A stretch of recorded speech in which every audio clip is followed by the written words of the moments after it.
நமக்குள்ளே இருக்கக்கூடிய காமம், கோபம், பற்று, பேராசை, அகங்காரத்தை அழிக்கிறதுக்கான வழியை சொல்கிறார். ஏன்னா இந்த பூமியை சொர்க்கமாக படைக்கும் பொழுது அங்கிருந்த மனிதர்களுக்கு யாருக்குள்ளேயும் காமம், கோபம், பற்று, பேராசை, அகங்காரம்னா என்னன்னே தெரியாது.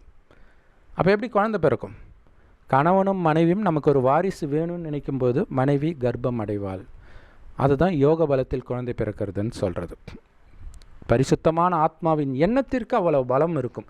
அதனால தான் சொர்க்கத்தில் வாழ்ந்த தேவதைகளுக்கு இன்னைய வரைக்கும் கோயில் கட்டி கும்பிட்டுட்டு இருக்கிறோம்.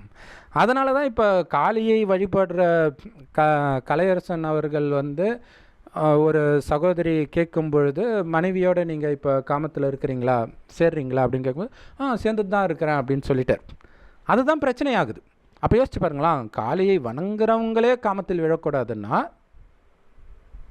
சொர்க்கத்தின் தேவதைகள் காமத்தில் விழுந்திருப்பாங்களா? யோசிச்சு பாருங்கள். ஸோ அப்படி இருந்ததே நீங்கள் தான்ற. அப்படி நீங்கள்